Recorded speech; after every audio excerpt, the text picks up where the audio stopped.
Take us through what happened on the bourse. Which stocks are showing strength today?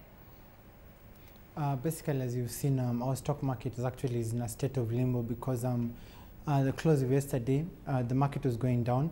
We've been looking at various factors that are, we've been wondering how long they're actually going to be affecting our market. We're looking at the aspect of foreign investors' interest in it, and we're looking at EABL, we're looking at Safaricom, Kenya Commercial Bank, and Equity Bank. These are stocks that actually gotten people with a lot of interest, not to mention Cooperative Bank. The political situation in the country is actually not really helping much because of the impasse in terms of fighting corruption and impunity in the country, which actually is the main bane of contention in terms of doing business in this country, is also having a negative impact on the stock market. So it's hard to actually say how long the market will be in this state of limbo or in the doldrums before we pick it up, but we can see that it's actually heading back to the psychological level.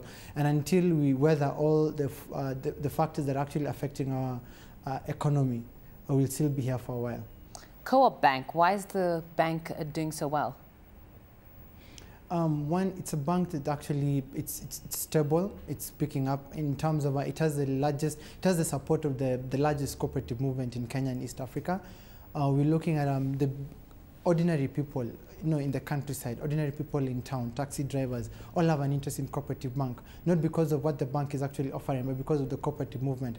And the cooperative movement have the banking facilities, being enhanced by the bank.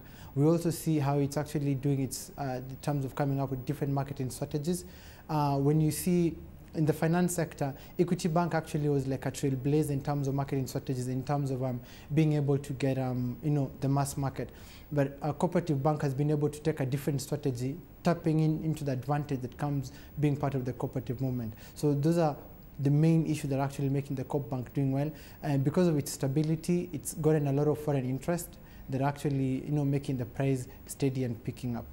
Let's take a look at Total. It has turned to local banks for money to basically buy out Chevron's assets in Kenya.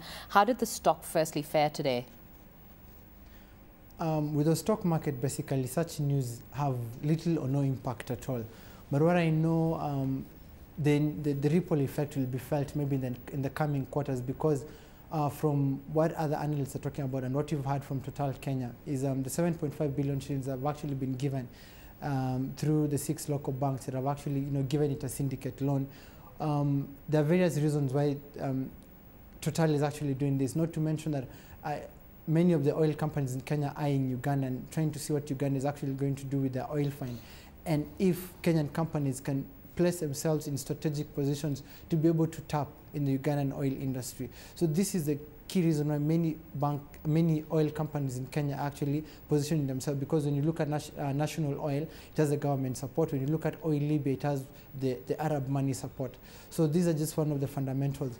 And then part of how they're going to raise the money, they'll do it through short-term facilities, either bank overdrafts or strategic partnerships, either with local or foreign partners.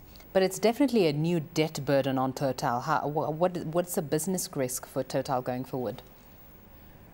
Given how it's been performing in the last 2 quarters, I'm hoping the main issue is tapping into the Ugandan oil industry and how they can actually recover, because with the economic downturn and how the Kenyan economy is doing, and how with the government proposing to control prices, and people people feeling less because our pockets are really running dry.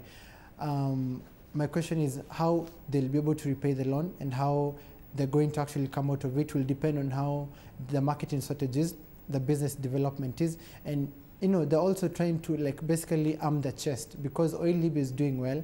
National Oil has the government support, and Kobil also is doing well. So basically, Total was the only company that actually needed to style up and actually put itself in the game to see now what really happens next.